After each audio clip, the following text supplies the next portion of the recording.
jina amamu so na amamu a aya na ntutie no koyie no emoma no so tumi ko nanim amamu a aya na mentem wase wo bebre no emoma ne kware no akosa abusua mu a abusua pene na abusua fo nka ntokwa de bia no yade a ha adwene pa mabusua ne kware nanim nti ye behwe na ye nyina nim se ato abawi o manga na mu ama mampeni na nado na letter commission body dis wodi enkunim and this for chess omo ntia tom de Supreme Court eno ya semba ko eno achi so mrase bedwadi bre no so eno so yato ho aba yato aba wie no and this chess omo nya dom dodo o mrase bedwam NPP for so chess omo nya dom dodo o mrase bedwam ama na ye kase kura no ye hohoi abato mpesua no so no owura Peter Mawu wono na yato aba no mrase udi enkunim na so kundim di ni nyina achi no omo sa ade no ko Supreme Court the court say may empere me gazette no esan say na ma bi wo ho ankoye e wa bato no enne na wo mo bedi sa asa na Supreme Court e bebu asasem no na the ndc for so de ko no eno so ho asem atumi aba enti ye bedi nkomo na ye nhwe Speaker of Parliament ene Parliament de kan no mo de onjumedi aba na wiye ye to so mienu na ye hwe kwan edi bebre bai so beka ye a SMS obenti SMS obenti nanso no wo hwe daily graphic animu a was search for next speaker NPP council endorses Professor Mike Okoye na yakwa amaso ne ye ne Dr. Amache Boatin oye senior lecturer political science department KNUST ni nkomo enfa sa asem no ho ono phone line so ono ewo ho na fi ha de me ne ura John lawyer John Dako ono eye senior lecturer Gimpa law faculty ono de me ne betina ha kopem se ye bepon na mo telephone so na say ahoso ne ne Dr. Amache Boatin ebedi ko fa sasam doc mpa chote me kai mo official pa afi committee o kasa no ofom papa pa anti me ma volume wa hu mpa chu yo afi de ye e kasa wetin ni bia ka ho antorebo eh metia me ni modu metia mu pa anti ye behwe na wo aye hu bibi amaye me so o mechinchim wo ho no matimi ahwe so wote me ka ma me misasa ene ye pe Speaker of Parliament ye nyanentiye se asemasi obenti edin bebre bai na so hwe daily graphic animu a na obefo Mike Okoye na NPP council no ade wo monsasi ne so wono ensa enye Speaker of Parliament anya bia wote ye no wate na wote ye no eye onwanwa the most in church for no call this anya nwanwa if you say you can anyama ehia obi betimi dia di ka adwuma no titu samme ya ye wo mu ya obi for my kokui ewo sa anyama ni nyina yidi kan nimfie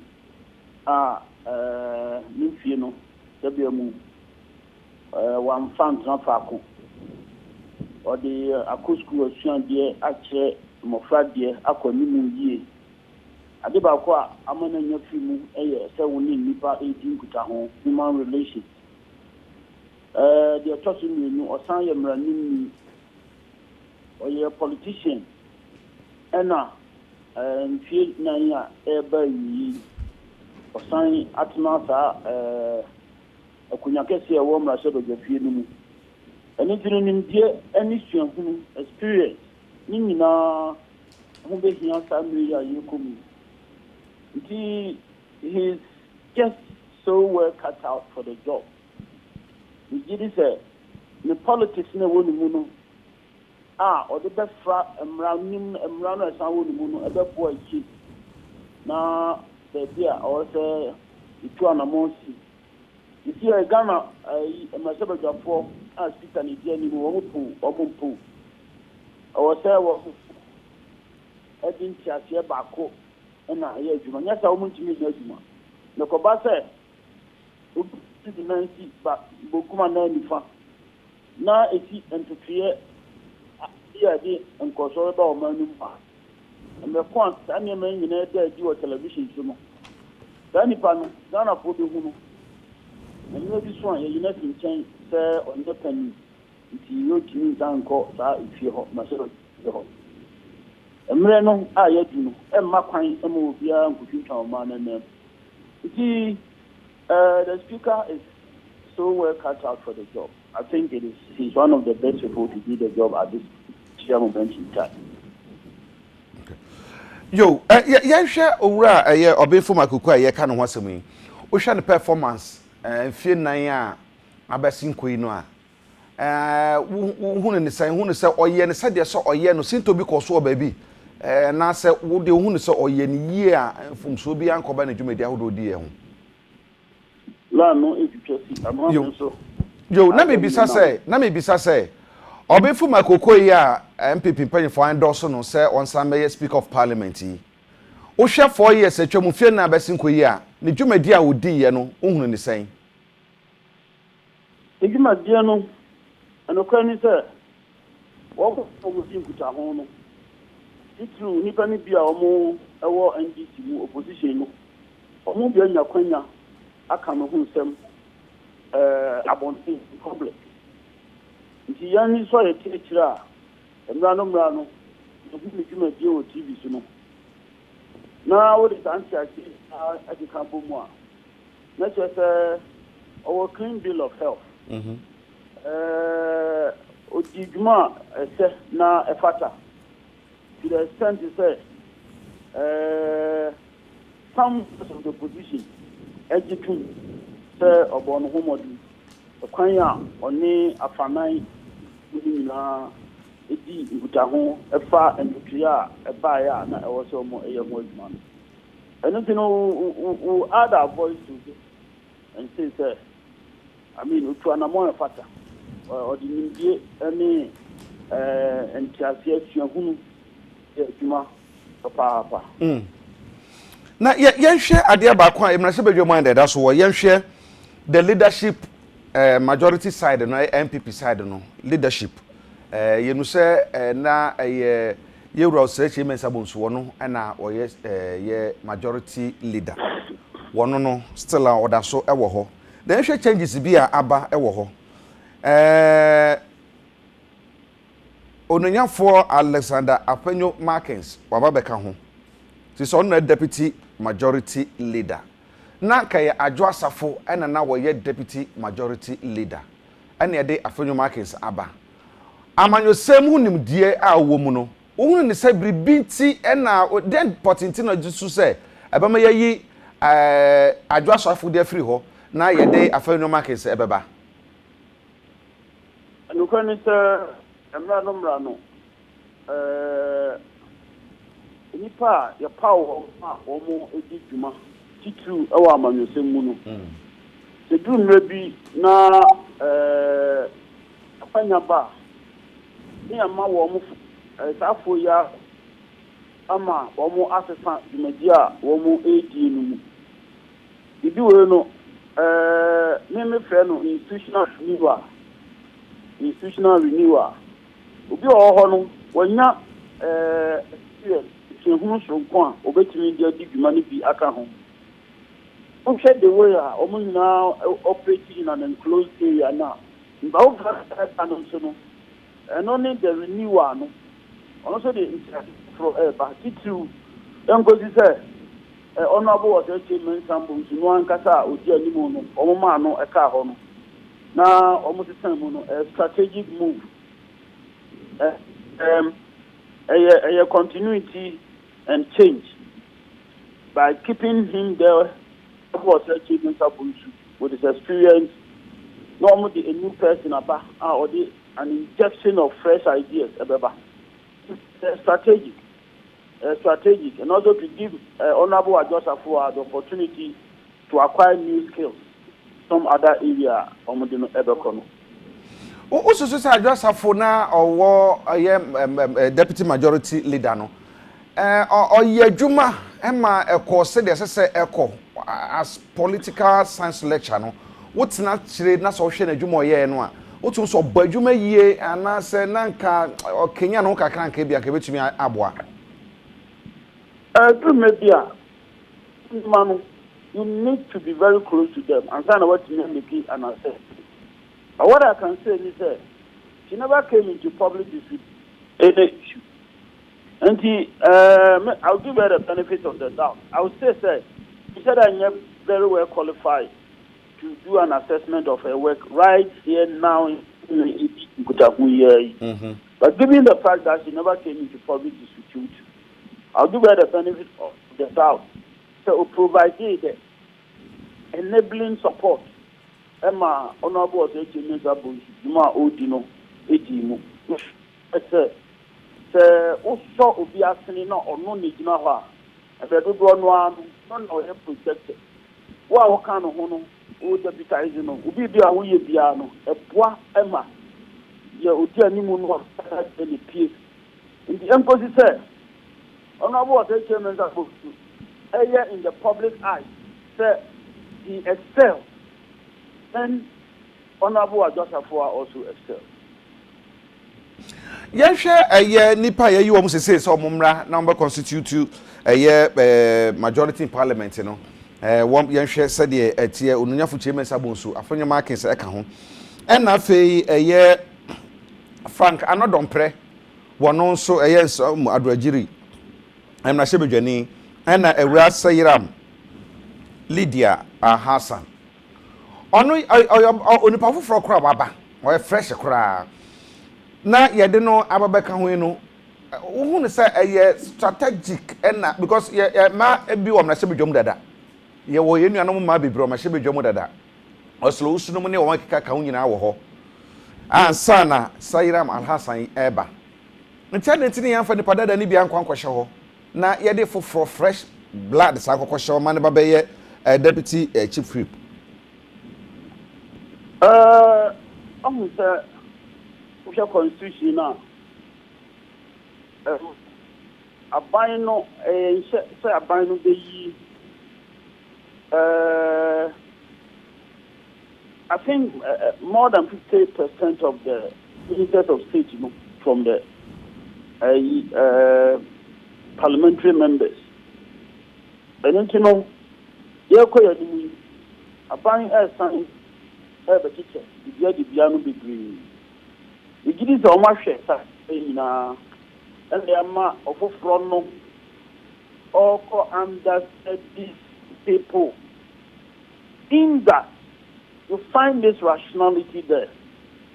Preparing the parliament today or tomorrow. And you know, yes, you can be a buffalo and more in some capacity. It almost share institutional structure. The first Amri Yukoi, almost a Beshian and near Masron Con, a fat Diana, a Yama Wombo. The general restructuring of society following elections, restructuring in terms of personnel. The way Koshaham Asum or Kwan Wisu, the way Koshaham Asum or Kwan Wisu. Blending the old and the new. And that is how society prepares itself today to meet tomorrow's challenges. All right, Dr. Amachi Watsobe, Eugena Humano Sonatra, Kanamene, Dr. Lawyer John, Darko, no so mention Fiano. I will remove Canafia Sabas. Many Aquaba, Biaboko, dear.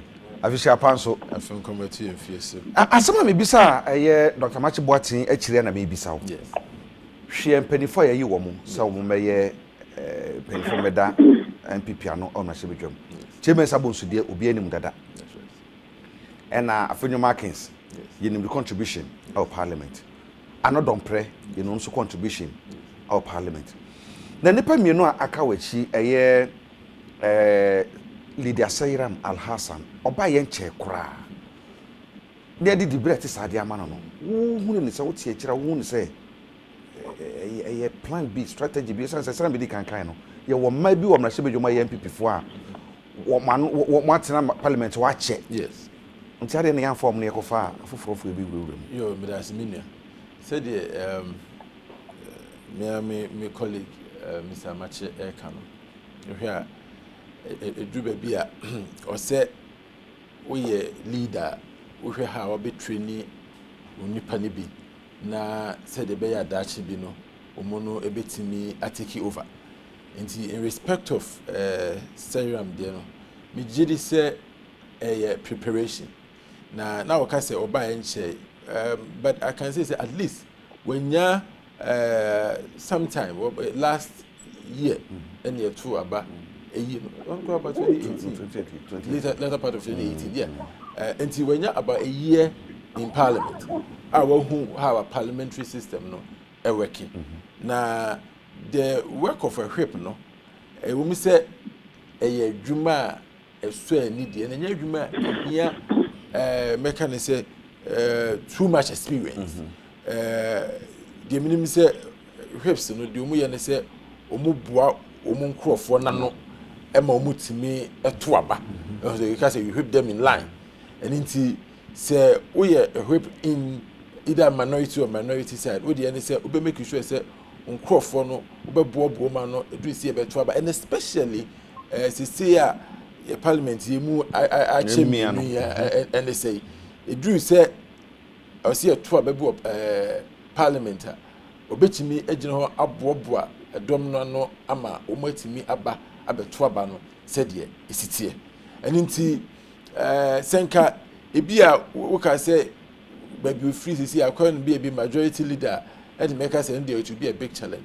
But I think that me and my men shared a couple of times our about Gempa campus. We need to come out with him say we're a very deep person, and again a whip must also have the respect of his or her peers. In the panel no more jumano was so mubuno. My many will be a or when munyama will be a MFN will be a ferino. I will obey a jumana. Immediately said there will be no problem at all. And in the Osha Sarah Mudia, Minini say a problem. But again, apart from the fact that Owo Buone Bibia Kahono, or you be so you can say she's one of the future of Parliament. But me a training no say be a Dutch no so no say empanfo free her me say obetimi asomuye. Yan hwa de ba ko bia yenim say na hye bedwam so mo besi gina obibi ho a edo abato obre no a I say me ya 2/3 majority. Yes. Sa 2/3 no say no hwa ya parliament ne mu ya ache aya ichimpe. Wo hwe ni peye wo hoyi. Wo mo sa lobbying skills no. Yes. How about me I rubber and this for a lobby ma won say okay ade aban de be no ye betumi enne and this for akasa am ye nya this for dodo no a bebe kan ho am ya toaba am ye tumi age atuma oha bia no wo hwe wo mo track record a afenyu markets for instance another pre and afi Sayra Maharasa and afi the other one Habib Idris you know wo hwe safo nyina omo that skills no omo that capability no so betumi a lobby ma edits for the one ho data wo machi. Yeah, okay, so but first of all and yet vote to be and we here to test. Okay. There are particular ones we here to test and out there to so say for instance selecting a speaker you don't need to test. Yeah. But person we in free we here to test. Say normally there are common bills and all you need is a simple majority. The number once we form a quorum so our parliament a majority of the people when they vote for a particular motion and that's a particular bill then it can pass.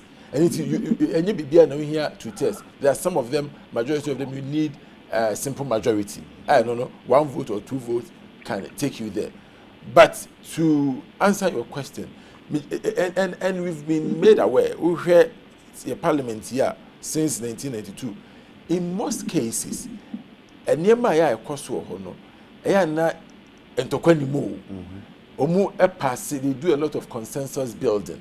And say the pass embrano na afani nyina akasa ama omu nyina adwuna kobenkrum de ya yete e wa abontene no e kakra bi na no mom na ya dede wom and nti to answer your question yes omu betumi if you say o say mensa bunzo no oda woman no why adwuma na che for at least he's been a minority leader and then he's been a majority leader for 4 years also eba ebiem and in terms of experience was so many minority for they all have it.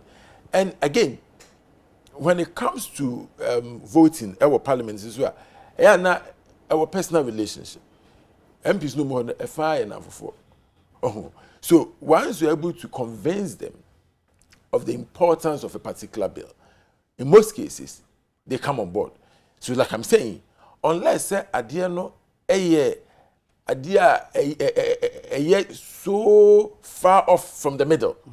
Nunti ye betin wa bontene no. In most cases, idea omu ye bia no. Na omu abede consensus. So in most cases, omu call committee meetings. Committee no omu anya ati ase say idea say near defa. And when it comes to the floor of parliament, TB no. They are just supposed to vote to support the particular bill. And you really don't need much. You just have to make sure say a contentious, and I believe say the leader himself, and like you said, me afenyo marking. Omu ewo the skill enough. We say obetumi a game changer. O share say the city ne say there na no de am na shebe dwom so ayemre nimu ni. Yes. O you be obetumi aboa cheme sabunso ama na dwom na tumi akosoro. O hwe ebi said oye ababunu so ma me kan sa kora fanka ho. Said na ho keka sitie ene de tete no a o hwe obetumi pushi MPP size as we speak no and this is for some na majority. Yes. MPP some na majority. It no you to me say we don't na majority and say we don't na majority. Sa eba ne sa no a wo gidi say na ho keka ene se do sitie no obetumi amadwuma no ayemre ama MPP as a political party in parliament. Okay, so maybe before I go there, let me address that issue. We saw a majority, we saw a majority, right? But I think say I see in United States, yeah, Mirano, say the say maybe I know dear or what majority no, so or no na a elected speaker, because speaker no ba ye tuaba ena emano.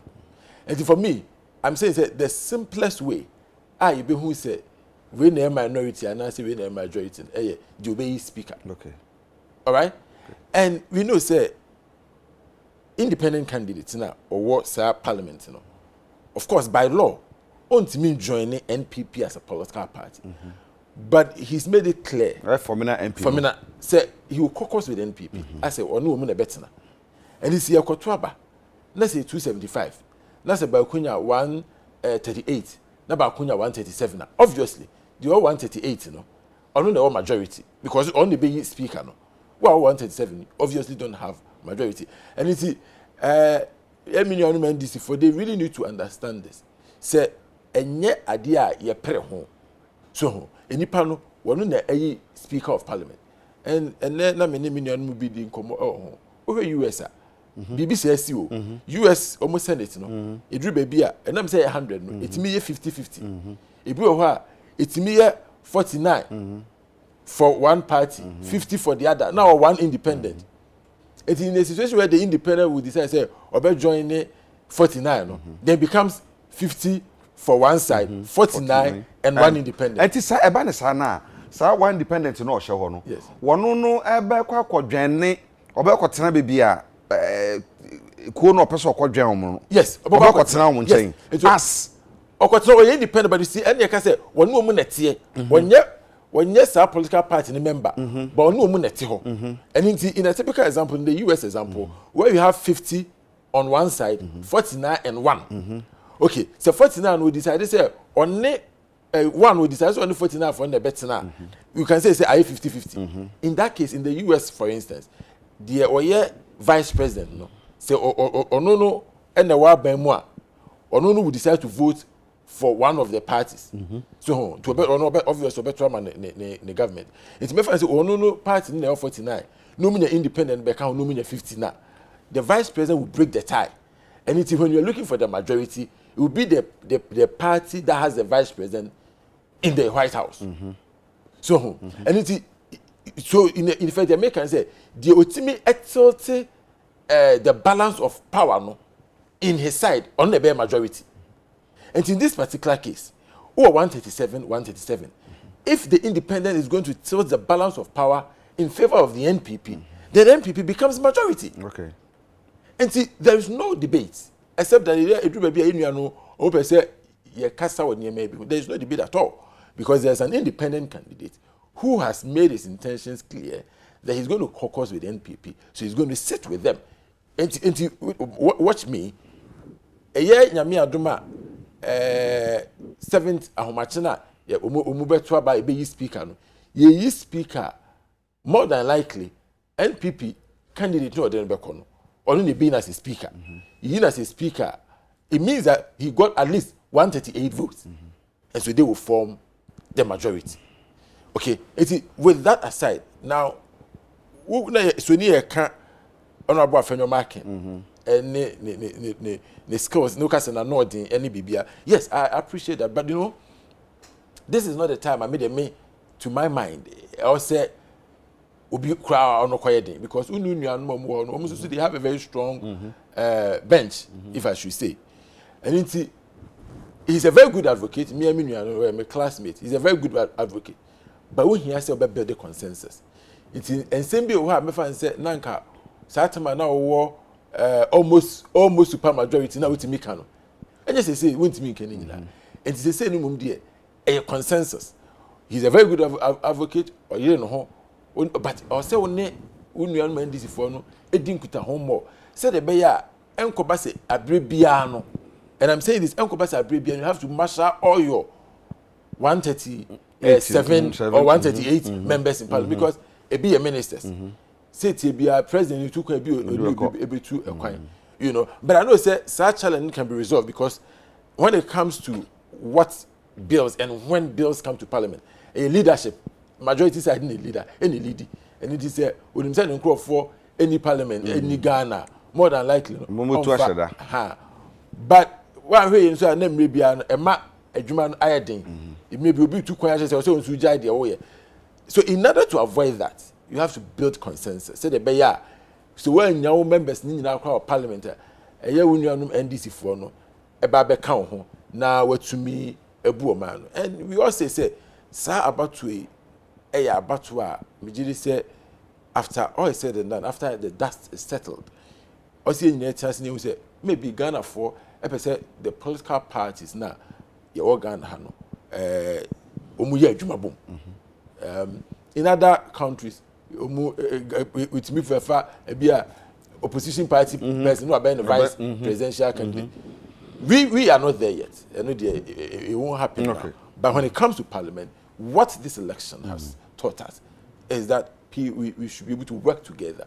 Both political parties must work together to build the nation forward. Mami ko Dr. Amache Boatin Subio na doc we dey wada Roma na mebisa say wo hwe say mrahye badwam se de NDC for dodo e wo ho NPP dodo e wo ho no wo hwe se de sitie no a ebe ma mrahye dwadi bre no mrahye badwam ho no adwuma no ebe ye den ana and that's a din.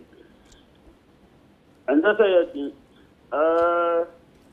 Maybe almost Jimabiano. Ghana or television so Ghana for a show. And it is admirable and a young political scientist for Yenya a laboratory, the better testing Yama degree, almost commitment to Ghana, almost political purpose.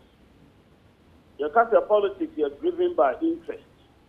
In the same way, interest bank and a dual parliament. Is it the public good, Ghana's national interest? Is it some other interest, parochial interest, something else? And actually, they are going to be challenged, rather. They are going to be challenged to come clean. They are going to be challenged to serve Ghana. Our point, our woman, so. Sana, me.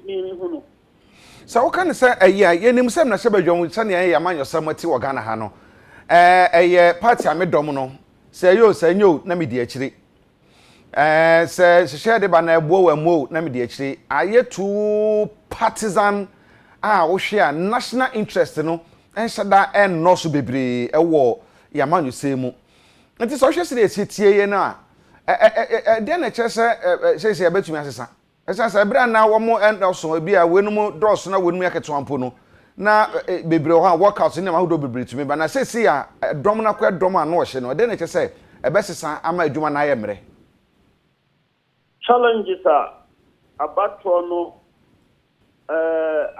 se de tiba ya ka bi no mu nyina apoto pe no 137 one independent member of parliament no. And I didn't say ebeba wo mo so enu ti no work out asem ya wo kan so we work out on an issue we tina bia no emu nyadu then they should be prepared to pay adeba ku bi o ho a o say ehwe there is an electric one more nim tie no kosro one more nim tie no kosro emre tutu members of parliament one more go say yan kan to mo so aba no one more have their own way as and you know the way here in some countries you say a BBC say your conduct in parliament will either help you to be there or take you out. I never Asia, aware. Civil society is very active in Ghana. Civil society activity. The media is briefing on the neck of the politicians all the time. Television, so the various talk shows around the country, scrutinizing and those of us in academia, and so the analysis back home, and then come clear with respect to people who are pursuing parochial interests. And see, it is going to be a challenge. You see, openly in political science, we don't work with say, oh, I'm actually the papa. We can count on his goodwill. No. Attention to our democracy. The man serve the public interest. I should be punished and voted out of office. And if these checks and balances are now catching up on the members of parliament, even in the parliament itself. Ghana, I won't call it Thursday. They are going to be called upon to do the right thing. And people are going to be exposed.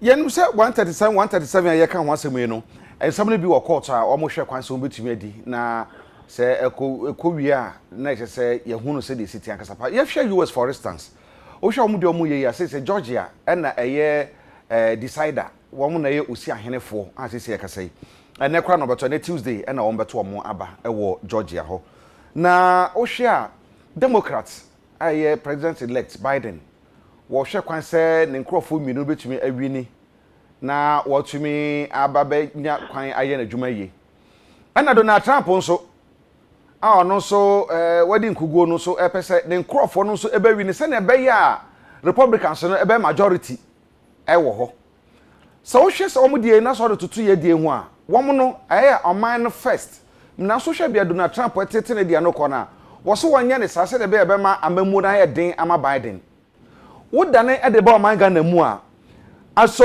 ugidi se dom kuma na se eye NDC fo ye fa ne se bia se wo mo na dom kuma mpa niam hodo asi akoso e wo man mu ene okwa yesi ye amanyo sem no ebema na ye mra ma ma se abandi bia beba obaka se bia oh se mi anhwe ye beto atia menti ene na mi gya ma na aye na makoso poto aban no ebe easy so ma bibia etisa esan se wo mo wo ho no so no wo mo krofo hwe kwan se wo ye bibi ma aban no ho akere no aban be ye unpopular America Samia Odebayi won't mean you and him say you are pitching yourself against a good policy in the United States. You will be out of office. Yeah. In the next time round. And the rationality says the obedi kunim ewo sa aba wo mu fi na akwa ko tina ba bia ma wo ya memu ayedin ya na nse da ni ho wo mu de ni driven by ideology. And the conservatives, it's on an issue. Almost justification, ideological. They don't believe in that. They don't support what they call laziness. They think people should work to earn money. And then the Democrats also believe that safety nets are a welfare state. No, I was saying because people don't have equal capacity to work to earn monies that they should earn. Or when you now driven by ideology, but in and your ideology in the party taking a position, critically, the MPP and the NDC, only any major ideological differences. Only now conveniently work with the IMF and the World Bank Obviously, now conveniently pursue weapon conditionalities and stuff like that. I mean, there was no basic ideological difference. NDC calls itself a social democratic party. Truly, MPP now or appear more social democratic than NDC because of one more major policies are supporting the poor in Ghana. You have the MPP and a buy. So at the ideological issue, different what I say. People personalize issues. And are moving forward, keeping the nature of the parliament in the people will begin to be punished because emphasis said about free education. Now I was a matter for a young here. Now upo jamba biyana jenya. Udino who as an individual, among your who and you will come in the public realm. Some will see the various the media houses, the bigger kind, the civil society organizations, academia, the talk shows, they will all depend on you. They will depend on you. Pressure will be brought to bear on people. And the America for the minister, you bet me, I 1-to-1 correlation. Man yourself were handing the outcomes with that of the United States because of politics in Ghana and politics in the United States completely different. And your money be air to some home say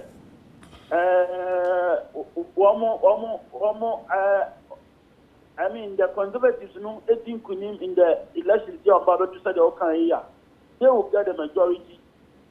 Meanwhile, the executive will be with a different party. In fact, in France, where a normal development, they call it cohabitation, where Party A will have the majority in parliament. At the same time, the political executive, the president, will be coming from another party. France has been working with this all the time. They call it cohabitation. So, maybe Ghana, we are moving through time, and this is our first experience. I don't see that there's going to be any difficulties. Okasano can be edify say one shana one ya onyema yi a onkrofa beto aba ma ma wakokoti na fie. Ye hwe politics senator organa ha. One more eto aba aye electricity no.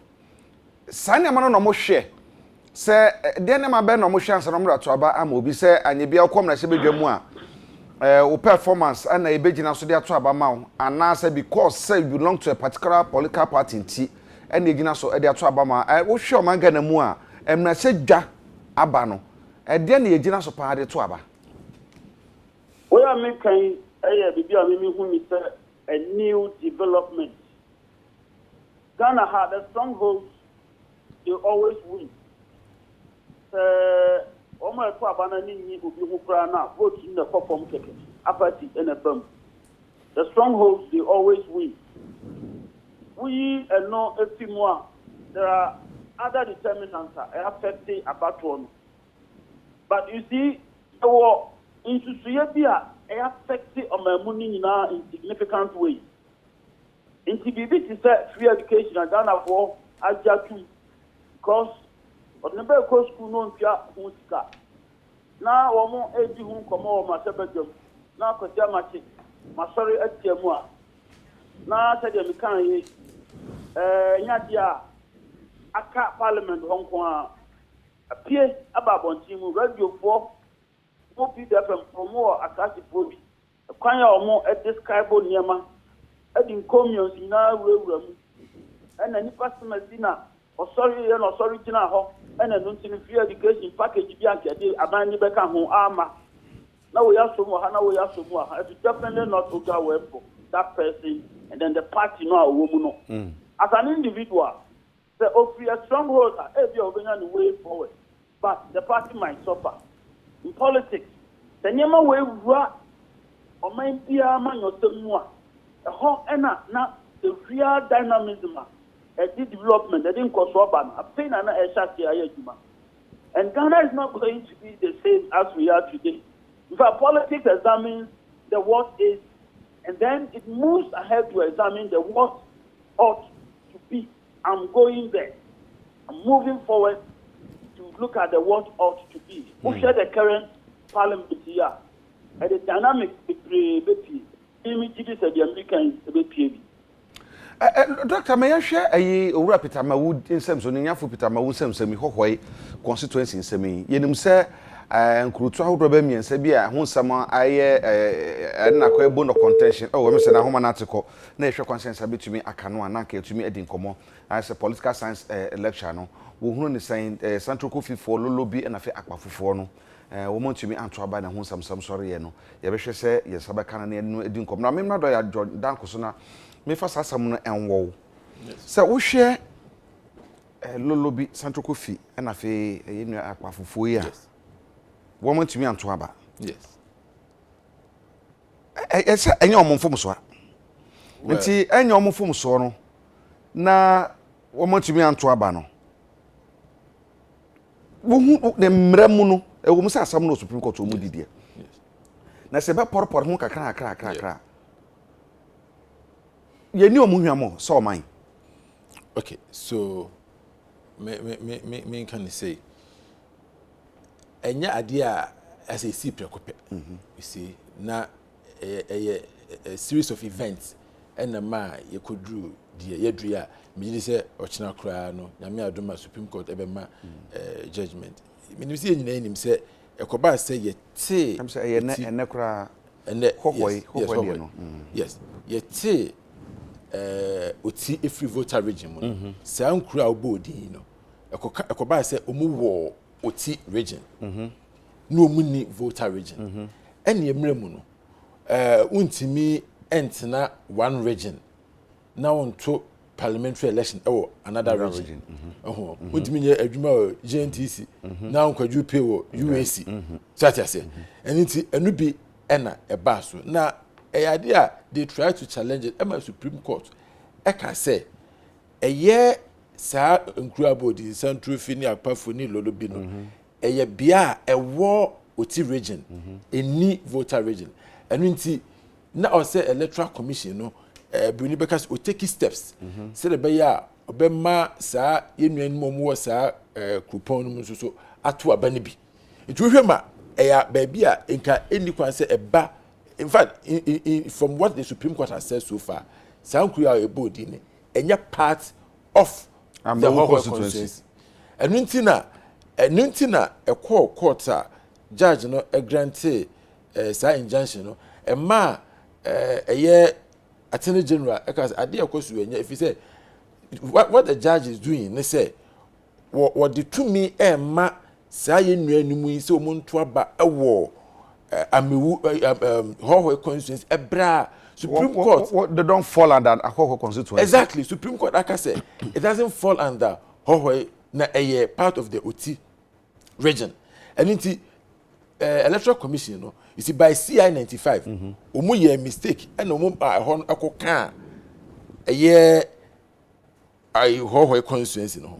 And into when in the Supreme Court in the Adekye case Supreme Court like I say entimi sa kru no entimi meka ho because e oti region no now say electoral commission it take steps na oyi efiri mu say the be obekwa kwato aba no ba bi be abuam so ho enti ade betia me kwato aba electoral commission can say look you need amuntimi nto aba because Supreme Court say munni sa region and that is the law unni voter regional untimi nto aba voter region enti presidential dey and say country ni one constituency no ubetimi ato aba ni ba parliamentary ni dey yentimi ma won to ewo hohoi sanya omfum so enyo omfum so but you see enam so dey amawu case ne ba no eniti na ma me ka bisisi say eniti amawu so enya ne mfum so and that is why me say Supreme Court and omudum judgment ba I don't want to preempt it but me say me being the lawyer that I am me say TBA no judge no ohwe e call fast so eye na adwuma na he assumed an authority in law no only because the Supreme Court already were making decisions say enuanom south no enya do mu amewu constituency and it me say what the Supreme Court will do will be to say he lacked jurisdiction and no say what the betna sa asem no so and it ye nyina ka say enye enuanom mfom so Nti I say electoral commission no na we take steps na ohwe say the beya enuanom no the next parliament no e be create constituency ama omu na say ye enrada ma hu say minuanum NPP for no so kura bi a file petition say ene Kofi Adams so because say obu amodi a no man to Kofi Adams abani bidi a ene ni kwan say ma Kofi Adams so ekọ contest eba parliament 7th January in fact ma hu sa petition no ba minim ba bia akodu I think they are seeking for an injunction so yes it's not their fault but it's not the fault of the MP elect at Hoho either no one can constituency no by law I think that he is validly elected and media minister say barring any unforeseen circumstances on 7th January he will be sworn in as the MP for Hoho. Yeah, kasa nyina no ade ba ko be fa ma dwene mu dual citizenship. Yes. Say asemesi wo Canada and wo Ghana, asemesi wo UK and wo Ghana, asemesi wo America and wo Ghana. I mean say ye di hu nsem adu akire akwa. Sa ade na nkasa no den ne wo mu chirechire mu be na wo say yeso ye wo America fo a yeso mo mra Ghana. Omba ye Ghana, omba no mo so aba ye Ghana fo. Meanwhile, omo to aba US. Enti so bi so Ghana ni na so no so akoye citizen o US a ade tie ma no kwama no to aba na ye no etwe ho manzo. Okay. Uma me time can make me achichi ma akosi baby e wo say Asin North issue no. They say your America crap because Asin North so your America crap. Asin North so there's an issue there. It with the dual citizenship about I will start from there na me dey akowi ho. Un say your constitution 96 no. First part na article 8 of the constitution. E ka say we are Ghana ni na okoje citizenship of another country. You lose your citizenship of Ghana. So, the mean charity asa. And in 1986, you amended the constitution. And a constitution that said, "Ubetimi aye Ghana ni, no asa kwaye kurobi suni. It be a bit me a Ghana ni, no asa American ni, and that's a Ghana ni, no aye English abrochi memuni, and then your friend dual citizenship in two citizenship. Me you know. Now." Just to also answer a part of your question. Now, I say, I didn't think Yema would be a Ghana near Yema no Emetwaba. And I say, we Ghana new no Sakoje, another citizenship, Yema and Twaba. What's me Twaba? What's me Twaba? In fact, what's me the post to be? Post to be or what? Wouldn't mean. So we need to understand that.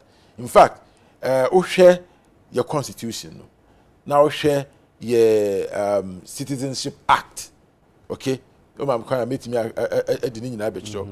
show clearly. Say, post to a yentimi no a poster just 80. Okay. So the amended act, dual citizenship act, poster say ukura dual citizenship untimi no e bi de dika ambassador. In fact, we call a citizenship act ma omu the Supreme Court judge, any Chief Justice, ekra na edikan. And if I take it up from the Citizenship Act, or see the Chief Justice, Supreme Court justices. Now, mind you, it didn't mention Court of Appeal judges, it didn't mention High Court judges. So it means that you can be a dual citizen and then become a Court of Appeal judge or High Court judge. Okay. Now, then it goes on to say Secretary to Cabinet, Chief of Defense Staff, Inspector General of Police, Commissioner for Customs, Director of Immigration, and then when you see what I say, any other act, any office specified by the Act of Parliament, the VAT Commissioner, akahon, afe what the ministries, chief directors, akahon. So these are the only positions that say ukura. Dual citizenship want to me hold. Now maka only 8, menka 94. Because like I said, me the baby be home. So now anything say obi ekura US citizenship. No say ekura Ghanaian citizenship. Obeti me the police. But want me chief justice. Want me IGP. Obeti me ayo court of appeal judge. which may high court judge. Want to mean your Supreme Court judge. Judge. Supreme Court judge. Want to mean Chief Justice. We have to understand that. Again, obey me I or customs. But want to me the commissioner. Want to me the commissioner for VAT. Want to me ministry. Want to me Chief Justice. You understand? So these ones are listed. Now, of course, the Nipa Bibri argument say no crown and yet if you say Ghana ni a hot share and the be a man of copy baby atena it was so young crata no dey adwuma nti die ntina ono wakwa kope bibia bedino afi abeda na mane say wontimi emedi Chief Justice and as Supreme Court judge. There's an argument for that. I'm just say as a country no say your cost na your kasa say also you amend the constitution na amend. But let's not kid ourselves. Any nkwa na in fact, we a uniform officer in the American army won't mean any other citizenship. Just a uniform officer. So who US army won't mean another citizenship. They frown on that. Or maybe no na you see a full attention. So and into you person wow and then now a channel we need your full attention if you have to work in certain positions. And no and anything you work sir amendment to the constitution at 527 as you know ama positions need be why I say we o pese wo sir position na ukwadua citizenship they say o de back home eto. Fast forward, if you go to article 94 of the constitution and then the constitution by because now before I read article 94 over article 8 in the amended act, it says that without prejudice to article 94(2) of the constitution, no citizen of Ghana shall qualify to be appointed as a holder of any office specified in this clause if he holds the citizenship of any other country. And we know what can we to hold. And I say without prejudice to 94. 94 no the parliamentarians there. It was a bit me a carino, yet me a parliamentarian. Now, over 94 now, qualifications and eligibility of members of parliament.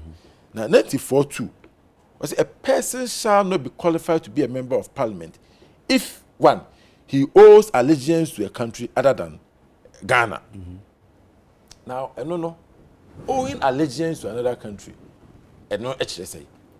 In him say we your oman nipa dia so you Ghana need you owe allegiance to the Republic of Ghana. In fact, okoje American citizenship, you swear an allegiance to the American government that you defend the flag.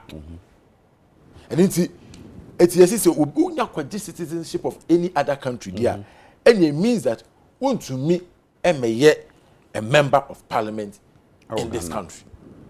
Very clear. From time immemorial,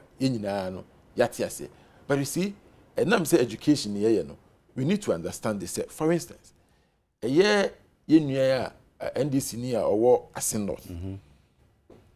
Na yatuaba eyino. Ye kwatuaba just 2-3 weeks or so before election, and we renounce the citizenship, the Canadian citizenship. Now the question is, Papa, sa emre arena na. And let's go through it. A person shall not be qualified to be a member of parliament. Now, this is education, so I'll take my time and go back and forth. Who is a member of parliament? A person who has been validly elected and sworn in. And so the first argument is that Senipano, Yansweni Ina, on your MP. And so you can say, in the case of a year NDC MP, even though he renounced his citizenship before the election, 3 weeks before the election, and the argument of the NPP is that Papano officially forms say or person or contest the election or can say or a full Ghanaian or can say BBN who are disqualified. But the other side of the argument is that over constitution they say you shall not be qualified to be a member of parliament if you owe allegiance. And it's and there to Obama and me fancy to Obama on the 7th January. That's why we renounce the citizenship and now oko parliament echina na esue ni ina is it valid? We wait I make argument say valid because at the time of be MP no yet dual citizenship. No hold of a dual citizenship.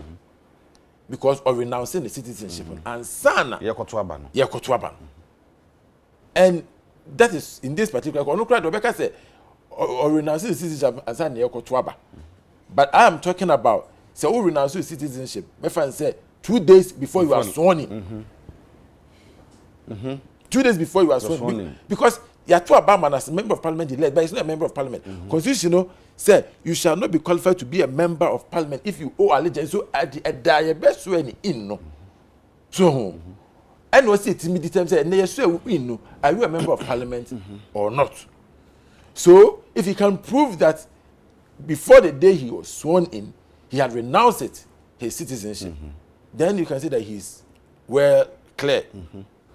But the other side though is that election na ye kono ye demra na eko ye wo CI 127 minua CI 127 no I say o person we candidate for parliamentary election I say enema also ye ba ko say you have to have a statutory declaration and you swear before a judge, a judicial officer, a notary public, a commissioner of oath, or a person authorized by law to administer an oath, who shall certify the statutory declaration under the signature of the person.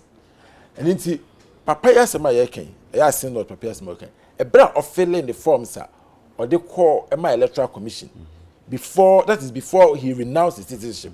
As more kind say we need a citizenship of any other country, and now we're full Ghanaian. But you say or renouncing the citizenship, at least from the document we have seen, you was renouncing the citizenship, no, 26th November. And at the time of filing the nomination, no, you could say he knew he hadn't qualified because no citizenship of another country. And into Okojina judicial officer him, swear oath, no. Meaning, what he had done was to have lied. Now, Yemrano, Oko regulation 45 of CI 127, it says that the provisions in relation to election offences specified in the PNDC law 285 apply to this regulation. Now, PNDC law 285. Yes.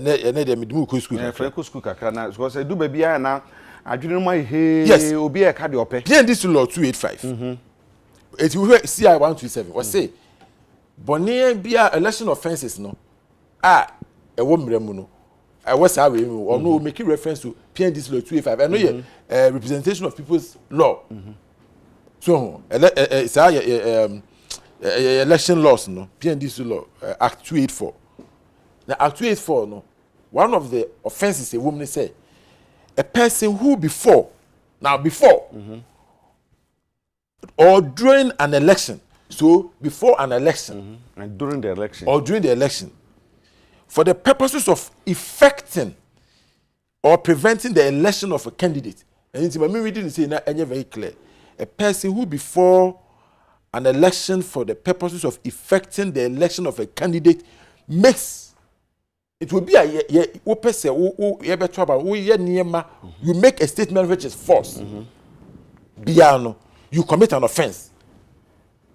If you bring papa no or fail sa forms na electoral commission the man now okojina judicial officer nim and I say judge nim I can say or no okura only Ghanaian citizenship no.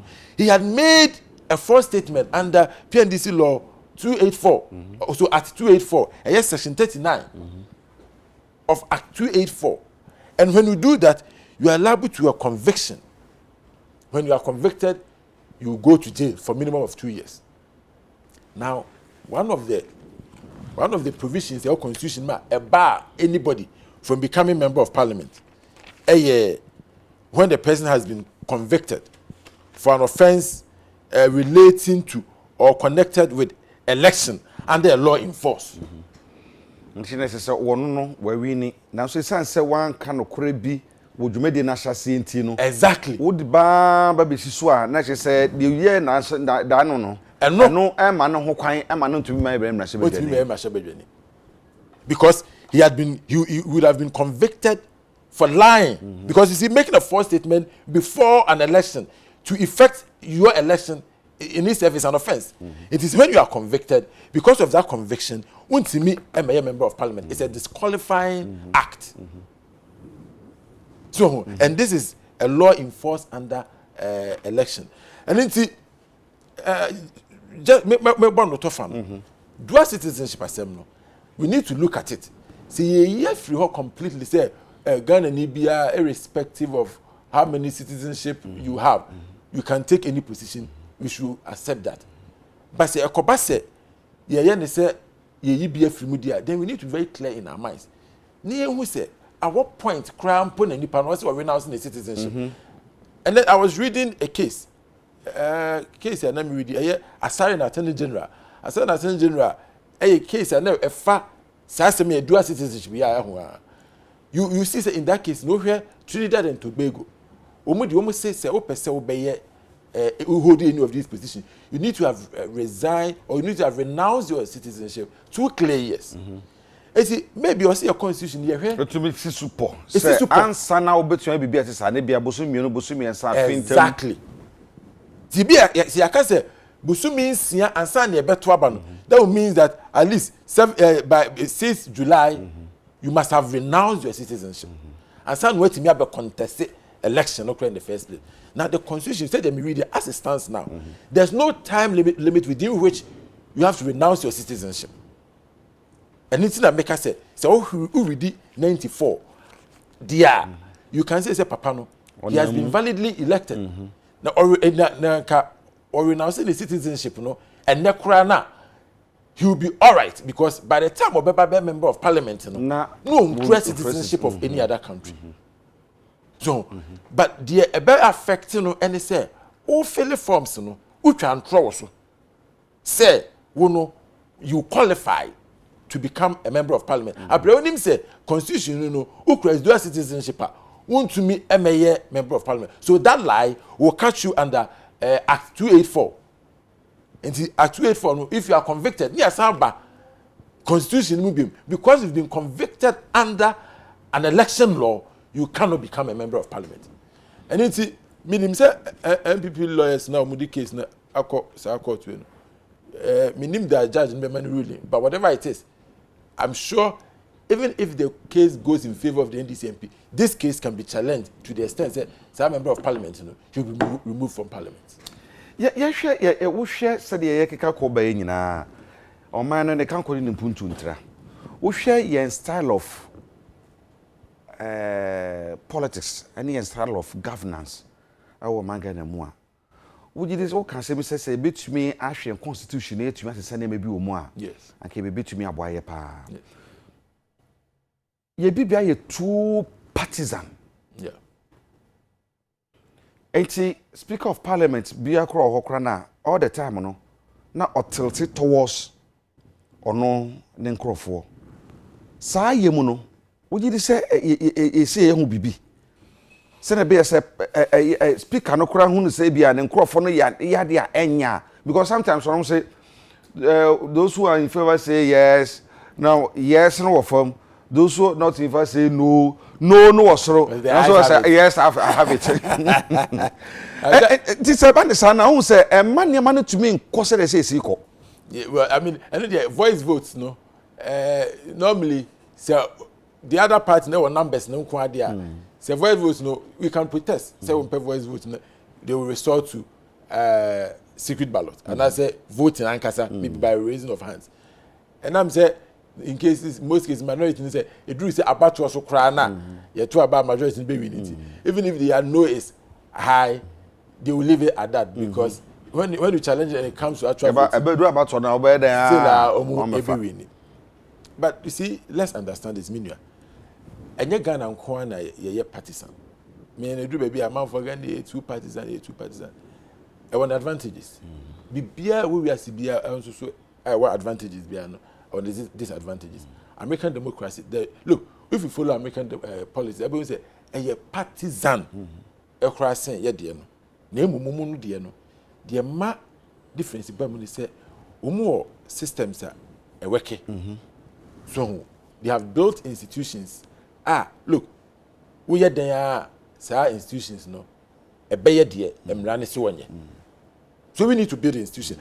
After the partisanship rancor, it will be there. American election, we example. A bit to say states now, President Biden, President-elect Biden, every year, no. Maybe to say Georgia. Governor or a Republican. Sure. So as I say, I was saying, one could be a fighting here. Legislature, Pennsylvania, even though Pennsylvania has a blue, and I say a Democrat governor, the legislature in Pennsylvania is dominated by Republicans. But women said, see a trouble.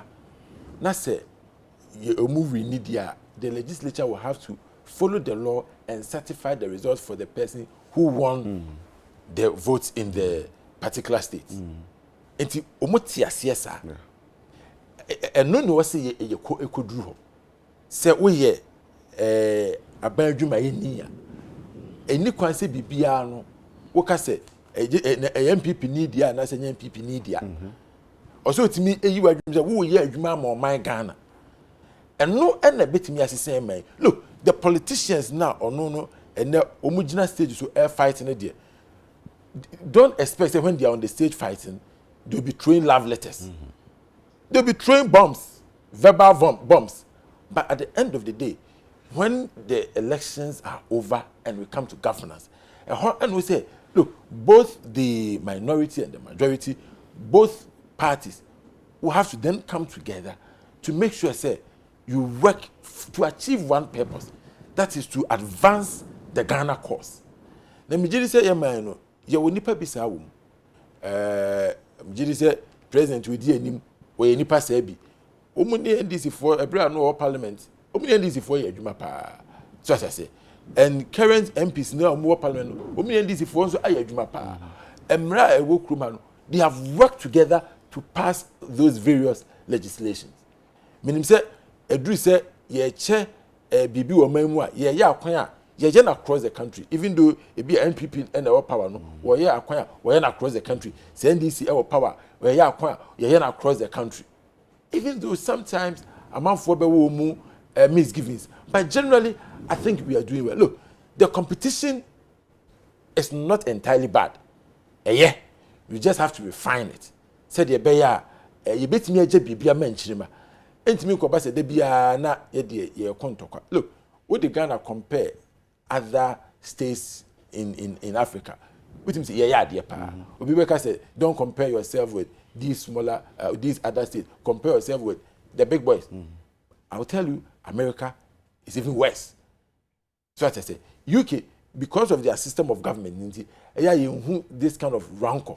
By Hokrano, share a person no free.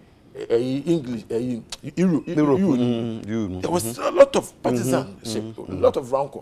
But eventually, they came together to support Boris Johnson because you say, "Honor man, any effort." And I think that they also say, "Oh man, any should be to say free SHS." Which means oh here campaigner, my penny dada John Mahama, onukra oezikuya. Also, no crane de free SHS, buy. So it tells you say, I idea of many na. So in that case, no, we make sure say, yet the Nigeria by bois aye jumano say the idea yet nationally accepted like that. No, we will support it. Next, social manga na mo said that any national focused policies bia as say in idea she said that you was some to abia is or mine and your party bill. Yes. Nti bedu bibia Ghana e betumi aduru sa.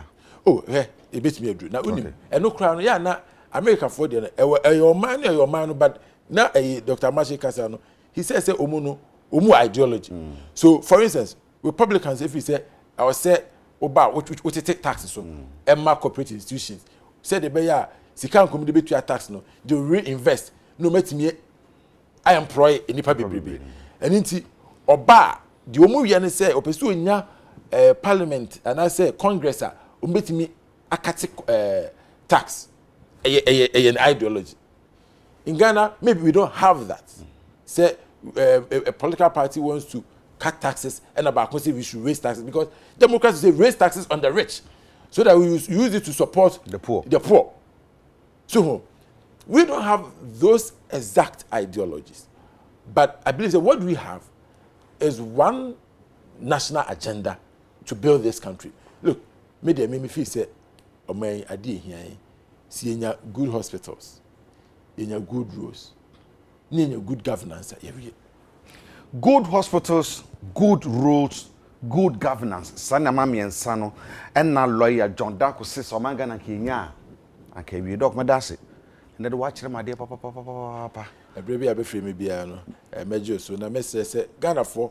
Enyina yemfa yenkamum yemfa odo entai president ya yini echi there's going to be an election petition yentwani yenhwe the Supreme Court e de pomano ebesie na yenya watimi wa camera to bia na emomanum ehye dodo e say no minuanu NDC funds obia agile demonstration no aye yenyina say no if you no do ade echa yenhwe the Supreme Court beka ni entie na obi decision ne ba ni nya support ni etimi e de move yeman forward. Medase bebre Dr. Lawyer John Darko senior lecturer Gimpa Law Faculty na yeni din konye Dr. Mache Boatin so senior lecturer Political Science Department KNUS so yene no ekasa mo messages wo Facebook na bebre wo se perpetual JHS. Thank you UTV for such a wonderful education. I have learned a lesson from it. Happy New Year to everyone watching United Television. Thanks so much Perpetual. And I can't come out say okay. And bebre waha.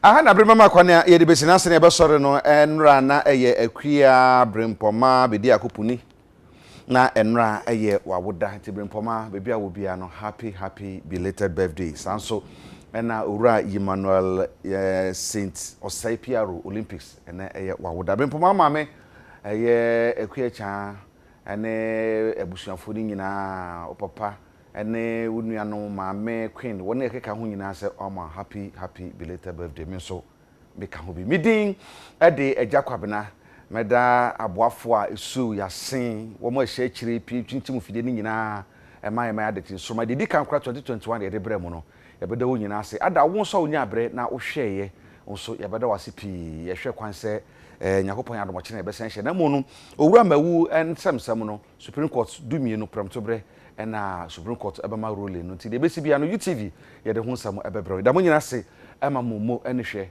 ema mo nyina de ye ho ya domo a wo chena ye be sen hye yakram